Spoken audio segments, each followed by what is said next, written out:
సౌలు, దావీదు. సౌలు పిలువబడినవాడు, దావీదు ఎవరంటే ఏర్పరచబడినవాడు. సౌలు తప్పు చేసినప్పుడు దేవుడు సమయం ఇచ్చాడు కానీ దిద్దుకోవాల. దావీదు విషయంలో దేవుడు శిక్షించాడు, గద్దించాడు. దేవుడు దావీదుకి కృప చూపాడు. ఎందుకని? సౌలేమో తిరస్కరించాడు గద్దింపుని, దావీదేమో అంగీకరించాడు. సరే, ఒక రాజును పట్టుకొని ఒక సేవకుడు ఒక చిన్న కథ చెప్పి నువ్వే ఆ దుర్మార్గుడు అంటే అసలు ఎవరు ఒప్పుకుంటారండి? సౌలేమన్నాడు, నేను చేసిన తప్పే కానీ అందరి ముందు నేను దహన బలి అర్పిస్తా, నువ్వు వచ్చి నన్ను గణపరచు అన్నాడు. ఎవరో? సౌలు. దావీదేమంటాడు, అందరి ముందు ప్రవక్త గద్దించాడు, ఆ దుర్మార్గుడు నువ్వేనని. అంటే ఆయన ఏమనుకోవాలి? నా పరువు వీళ్ళందరి ముందు తీస్తావా అని పడేయండి బయట అంటే అసలు ఏమయ్యేవాడు? ఎవరో? సేవకుడు. కానీ ఎప్పుడైతే దైవజనుడు ఆ మాట అన్నాడో, నా చుట్టూ ఎవరున్నారో ఎవరేమనుకుంటారో నాకెందుకని సాష్టాంగపడ్డాడు. నేను చేసింది తప్పే అని కన్నేళ్లతో ఒప్పుకున్నాడు ఒక రాజు చక్రవర్తి అయ్యుండి.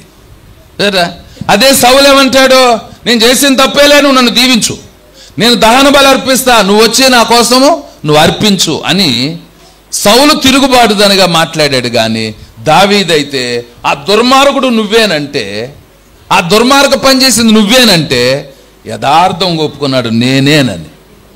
అందుకే దేవుడు సంతోషించాడు, అందుకే దేవుడు అతన్ని దీవించాడు. అందుకే దేవుడు దావీదుతో ఒక మాట చెప్పాడు. ఏమని?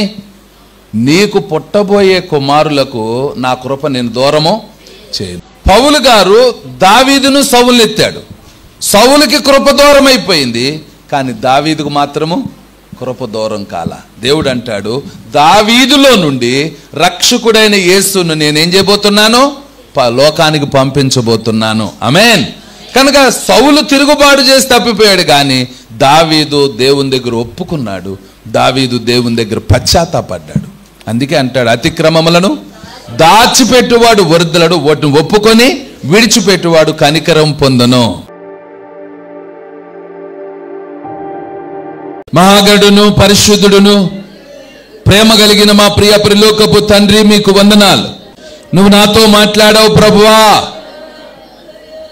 అని ఎవరైతే పశ్చాత్తాపడి ప్రార్థనలో ఏకీభించారో వారిని దర్శించండి నాయన, వారిని ముట్టండి ప్రభువా. వారి దోషముల నుండి, వారి పాపముల నుండి, అపరాధములను క్షమించే దేవుడవు మా నాయన. ప్రతి ఒక్కరిని దర్శించండి అయ్యా. ఈరోజు ఈ మాటలు వారి హృదయాల్లో ముద్ర వేయండి. కుటుంబాలను దర్శించండి, క్షమించండి నాయన.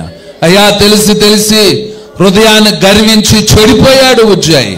అలా కాక ప్రభువా తప్పుదిద్దుకొని దావీదు వలె పశ్చాత్తాపడి మీ కృపకు పొందడానికి పాత్రులుగా చేయమని దీవించమని యేసు నామమున అడుగుచున్నాము తండ్రి. ఆమేన్.